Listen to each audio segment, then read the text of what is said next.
graph triple, yaitu yang namanya RDF. Yang namanya adalah RDF yang merupakan singkatan dari Resource Description Framework. Nah, di sini adalah salah satu contohnya bahwa RDF yang disajikan dalam XML itu di sini ada contoh dari baris 1 sampai dengan baris 20. Kita lihat yang paling atas di sini menunjukkan bahwa ini merupakan dokumen XML.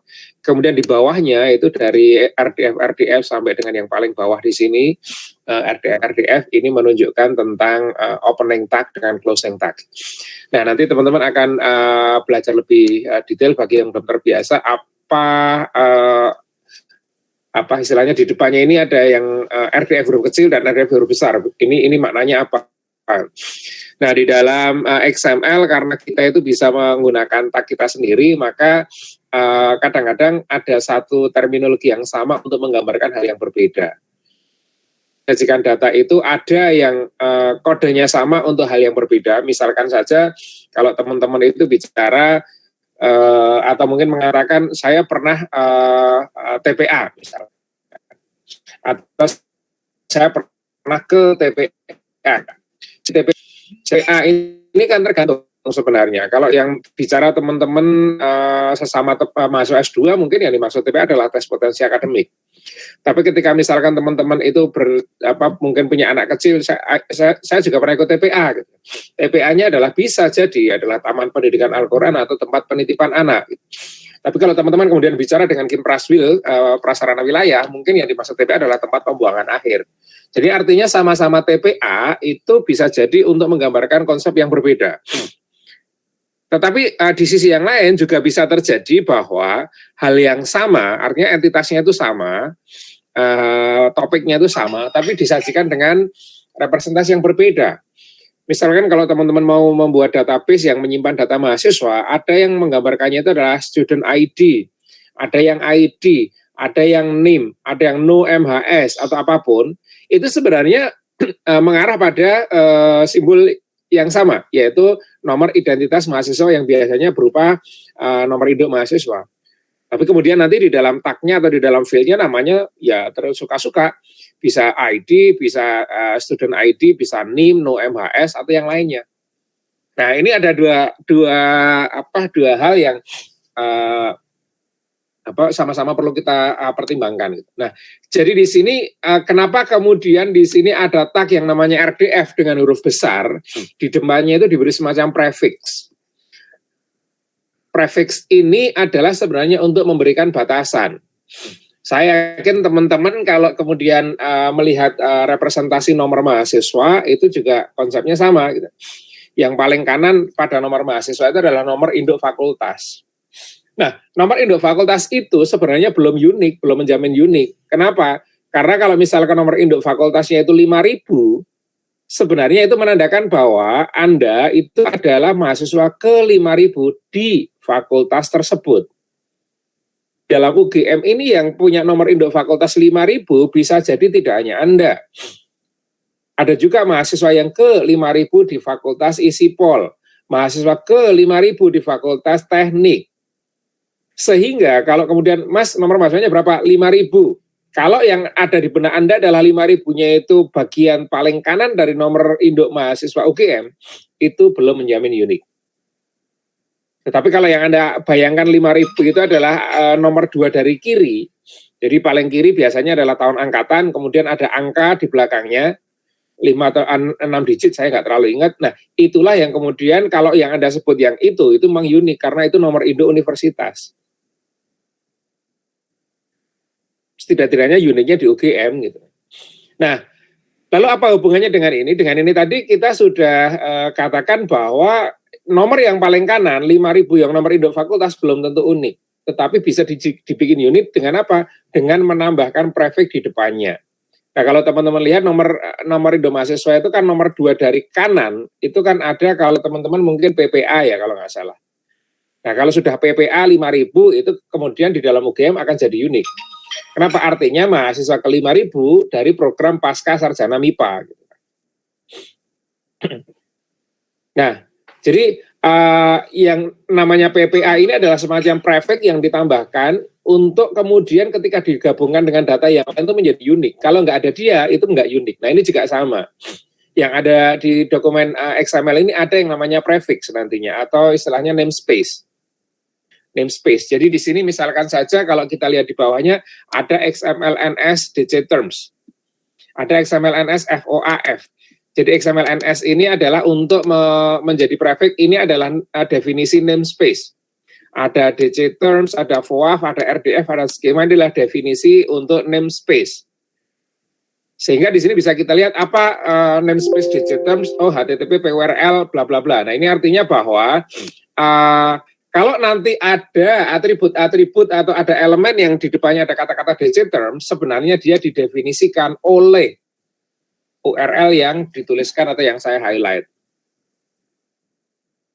DC itu adalah doubling core inisiatif, FOAF adalah friend of a friend misalkan. Kemudian di sini ada XMLNS schema, ini adalah satu ini definisi namespace yang lain. Jadi ketika kemudian kita menemukan ada penggunaannya di bagian tertentu XML yang saya highlight di situ, misalkan tulisannya adalah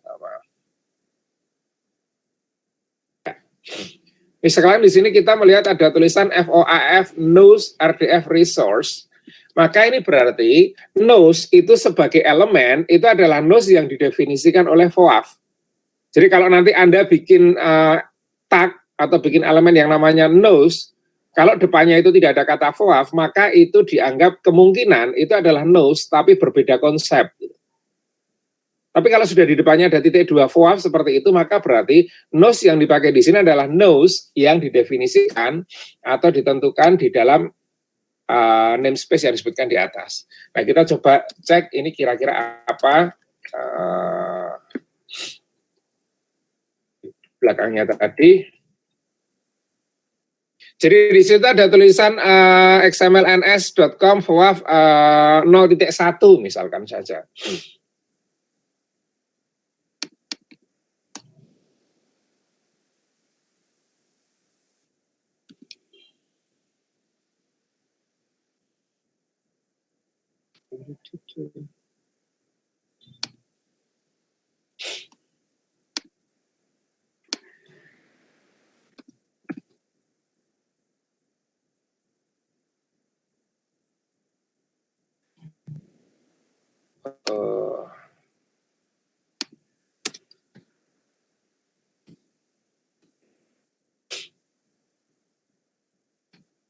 Ya, jadi nanti ketika teman-teman itu kemudian melihat ada yang namanya FOAF namespace itu apa, maka nanti FOAF namespace itu akan didefinisikan di sini kalau nggak salah. Introduction to FOAF, xml.com. Karena kalau tadi kita lihat xmlns.com. Nah, nanti silakan teman-teman cari kira-kira yang seperti itu apa maknanya. Nah, sekarang kita akan lanjutkan dulu yang tentang XML. Ini RDF, saya akan lanjut ke XML. XML itu merupakan salah satu representasi data. Saya coba share untuk seluruh layar saja daripada bolak-balik. Nah, di sini saya punya beberapa dokumen XML, minggu lalu sudah saya tunjukkan ke teman-teman. Misalkan di sini ada yang total XML. Kemudian ini mau saya bukanya dikatakan Firefox. Biasanya Firefox lebih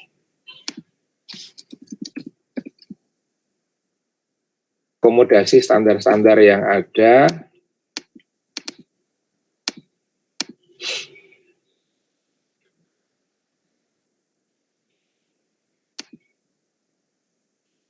Nggak mau Firefox-nya, oke. Ya, ini yang ada di Firefox. Teman-teman melihat bahwa ada 7 buku di sini. Nah, teman-teman bisa melihat bahwa di sini representasi buku 1 dengan buku yang ketiga ini berbeda. Buku yang ke-1 misalkan saja year-nya ada 2 kali, buku ketiga cuma 1 kali. Buku ke-1 itu tidak ada informasi tentang Amazon data, baik itu price maupun URL-nya. Sementara yang buku ketiga ada. Nah, lalu kemudian di sini kita memandang bahwa XML ini sebenarnya adalah mekanisme untuk mengemas data, seperti halnya barangkali tabel relasional. Lalu kemudian kalau XML ini memang diturunkan dari SGML yang merupakan bahasa dalam W3C atau web, bagaimanakah kemudian ini kaitannya dengan atau kemiripannya dengan HTML? Nah, teman-teman melihat di bagian atas di sini itu ada bagian yang saya tutup, yaitu yang disebut dengan style sheet. Kalau teman-teman belajar HTML, kemudian kenal yang namanya CSS. Mungkin teman-teman bisa share apakah yang teman-teman ketahui tentang CSS. Silakan mungkin salah satu.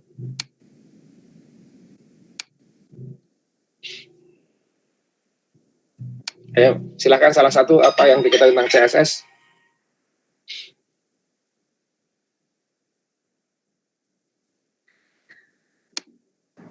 Izin berpendapat, Pak. Silakan. CSS itu singkatan dari Cascading Style Sheet yang bertugas merupakan sebuah bahasa yang memiliki fungsi untuk mempercantik halaman website. Oke. Berarti website itu wanita ya, Mas ya? Oh, bukan, Pak, maksudnya memberikan tampilan yang lebih baik. Oke. Ya. Intermezzo aja. Ya, intinya adalah bahwa yang namanya style sheet itu biasanya adalah untuk mengatur tampilan. Jadi kalau tadi dikatakan lebih baik ya itu tergantung programmernya, mau dipakai untuk menampilkan yang lebih jelek ya pada dasarnya bisa-bisa aja. Gitu. Oke, jadi intinya adalah kaitan dengan tampilan. Maka di sini yang tadi saya contohkan ini pun juga sama sebenarnya. Ini dokumennya adalah dokumen XML. Gitu. Style sheet-nya dengan total XSL itu seperti apa? Kalau kemudian di sini misalkan total XSL-nya itu saya buka, gitu kan di sini. Ini saya buka. Saya simpan, kemudian yang ini saya refresh lagi, apa yang akan terjadi? Ternyata berubah drastis, gitu kan. Bahwa di sini yang ditampilkan itu adalah judul bukunya, gitu. Unearthed tahun 74, kemudian Wine Spaces tahun 80 dan seterusnya. Nah, jadi di sini terlihat bahwa saya tidak melakukan pengubahan apapun kecuali mengaktifkan CSS-nya. Kalau kemudian misalkan di sini total, saya ada beberapa file ya, saya nggak ingat namanya, ada yang namanya total 02 XSL misalkan, saya ganti aja dengan total 02.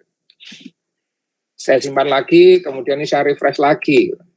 Ternyata berubah langsung, bentuknya itu menjadi tabel, misalkan saja. Ada judul buku, penerbit, tahun, sama link Amazonnya, karena tadi buku pertama itu nggak ada data Amazon, maka di situ kemudian juga nggak ada data Amazonnya. Nah ini berarti bahwa XML itu sebenarnya merupakan representasi yang powerful untuk mengemas data, lalu datanya mau diapakan ya terserah kita. Gitu. Selama kita bisa membuat XSL-nya, datanya mau diperlakukan seperti apa, saya kira mestinya bukan hal yang rumit.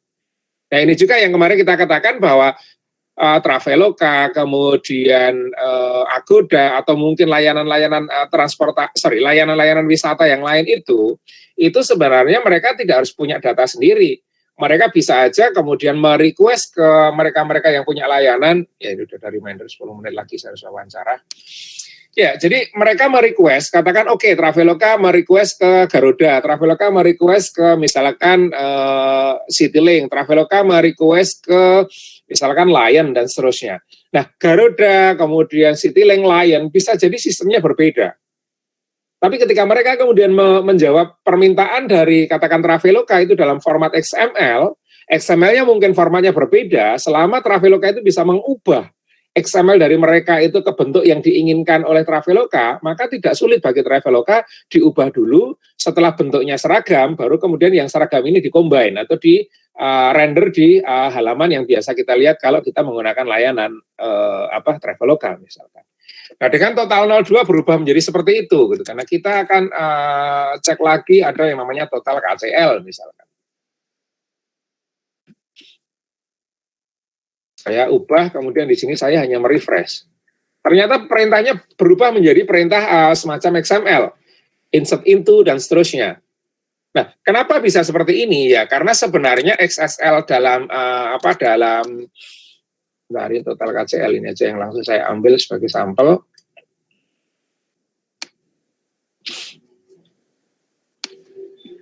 Ya, jadi total KCL itu hanya ada sekitar 30 barisan gitu kan, 30 baris. Nah dari sini terlihat apa sih yang namanya XSL? XSL adalah tadi sama dengan CSS, style sheet untuk dokumen XML. Hanya saja mungkin cara kerjanya berbeda. Kalau di sini kita membuat satu template template match garis miring. Berarti kalau kita ketemu root elemen, apa yang harus kita lakukan? Oh, kalau Anda ketemu root elemen, tolong dong buat yang seperti ini, misalkan saja. Title-nya Book of temannya Habib, kemudian ada CSS, kemudian ada body, dan itu terlihat di sini di dalam Firefox ini kan title yang bagian atas ini kan kelihatan di sini. Book by temannya Habib gitu. Ini yang title yang paling atas gitu. Nah, kemudian apa yang terjadi? Kalau kita lihat di sini adalah for each select collection book. Artinya book yang ada di dalam collection itu akan kita ambil semuanya, kemudian kita lakukan iterasi.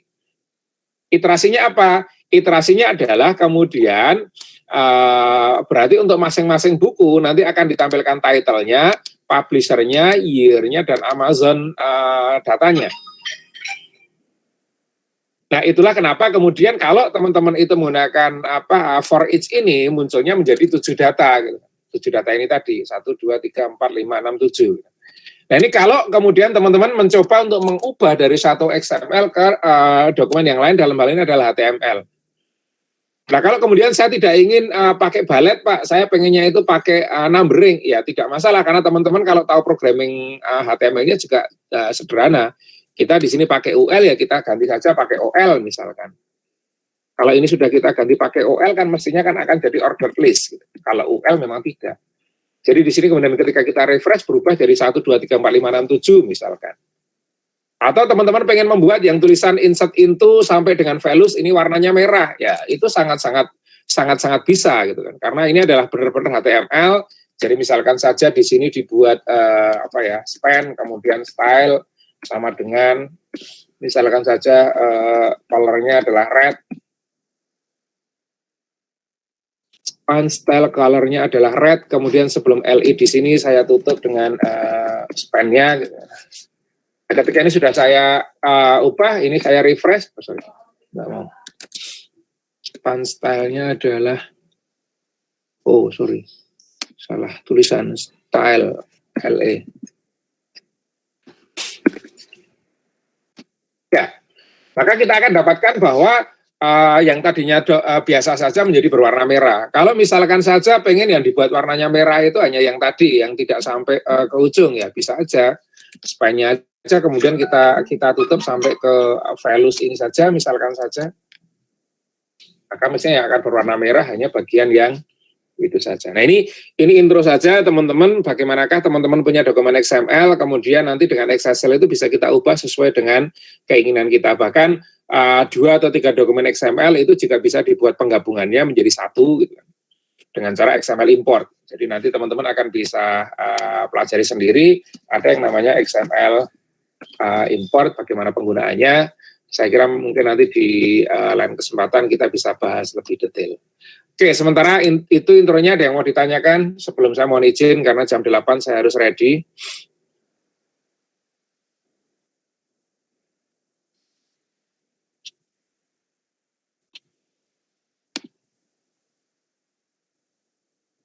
Silakan, masih ada 5 menit paling enggak.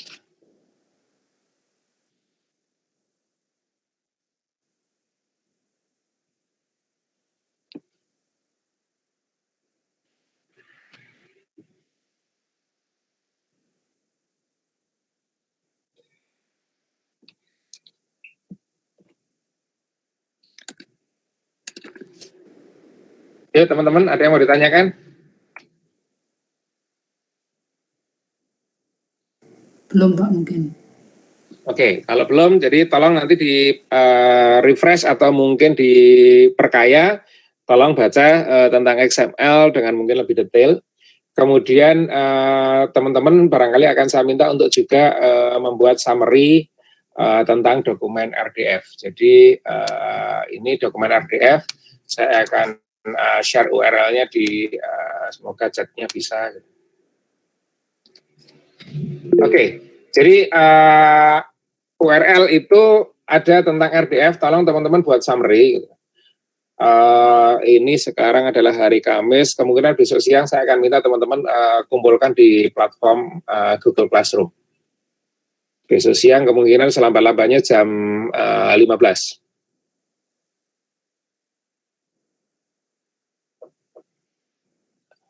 Ada yang mau ditanyakan teman-teman sebelum saya close? Mohon maaf karena ini tidak bisa diwakilkan dan melibatkan banyak orang, agak rumit untuk mereschedule, sehingga saya mohon maaf ini hanya mengisi setengah jam. Kemudian untuk sisanya terkait dengan RDF, tolong teman-teman baca dulu dan buat summary-nya. Summary diharapkan besok siang itu sudah bisa di submit di Google Classroom. Format pengumpulan datanya doc atau PDF, Pak? PDF. Saya lebih suka PDF karena kalau doc itu nanti formatnya masih kadang-kadang tidak kompatibel dengan tools yang saya pakai.